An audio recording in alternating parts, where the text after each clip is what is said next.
मद्यपानामुळे 7 प्रकारचा कर्करोग होऊ शकतो. अमेरिकेच्या अमेरिकन इन्स्टिट्यूट फॉर कॅन्सर रिसर्चच्या सर्वेक्षणात ही माहिती समोर आली.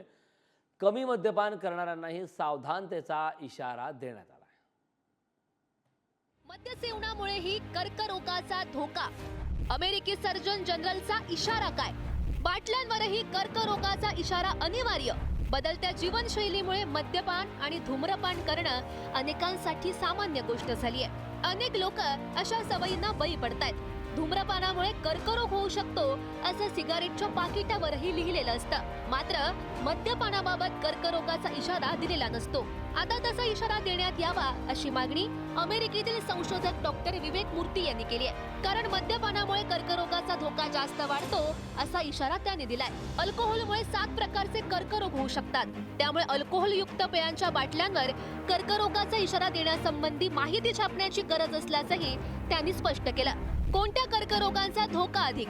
आतड्यांचा कर्करोग, अन्ननलिकेचा कर्करोग, यकृताचा कर्करोग, तोंडाचा कर्करोग, घशाचा कर्करोग, स्वरयंत्र कर्करोग, स्तनाचा कर्करोग. गेल्या काही वर्षात अनेक देशांमध्ये मद्यपानाचं प्रमाण वाढलंय. दरवर्षी जगातील 5 ते 5.5 लाख कर्करोगग्रस्तांचा मृत्यू होतो.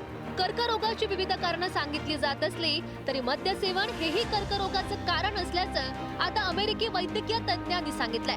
मद्यपानाचा कर्करोगाशी नेमका संबंध काय ते पाहूयात. मद्यपानाचा आणि कर्करोगाचा संबंध. मद्यामुळे चयापचय ऍसिटाल्डिहाइड नावाच्या रसायनामध्ये होते जे डीएनएचं नुकसान करतात. खराब झालेल्या डीएनएमुळे पेशींचं विभाजन नियंत्रणाबाहेर होऊ शकते, ज्यामुळे कर्करोगाचा धोका होतो. फ्री रेडिकल्स हे इस्ट्रोजन आणि टेस्टोस्टेरोन सारख्या संप्रेरकांच्या पातळीमध्ये बदल करते, ज्यामुळे कर्करोग होऊ शकतो. अल्कोहोलमुळे बी जीवनसत्व आणि फोलेट यांसारख्या महत्त्वाच्या पोषक घटकांची पातळी सुद्धा कमी होते. तुम्ही मद्यपान करत असता लॉंग ड्युरेशन क्रॉनिक मध्ये, तर कधी ना कधी लाईफच्या स्टेजमध्ये तुमचा कॅन्सर डेव्हलप होण्याचे चान्सेस 95% आहेच. तर आता याच्यामध्ये असं एक आहे की किती मद्यपान केल्यामुळे तुम्हाला कर्करोग होऊ शकतो. तर एक 40 ml पेगमध्ये जवळजवळ 17 ग्रॅमचं म्हणजे तुम्हाला इथेनॉल म्हणजे ज्याच्याने नशा येतो ते अल्कोहोल कंटेंट राहतं.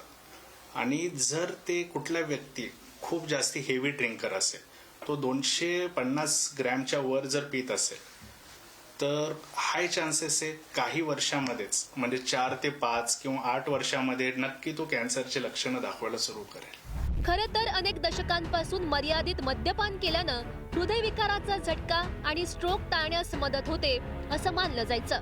मात्र ते चुकीचं आणि तथ्यहीन असल्याचं डॉक्टर मूर्ती यांनी स्पष्ट केलंय. बरेच जण असं मानतात की दररोज थोड्या प्रमाणात अल्कोहोलचं सेवन केलं की आरोग्य चांगलं राहतं. मात्र मद्यपानामुळे कर्करोगाचा धोका अधिक वाढतो असं अहवालातून स्पष्ट झालंय. आणि त्याचमुळे वेळीच जागृत व्हा आणि इतरांनाही जागृत करा. गौरी सारंग, पुढारी न्यूज.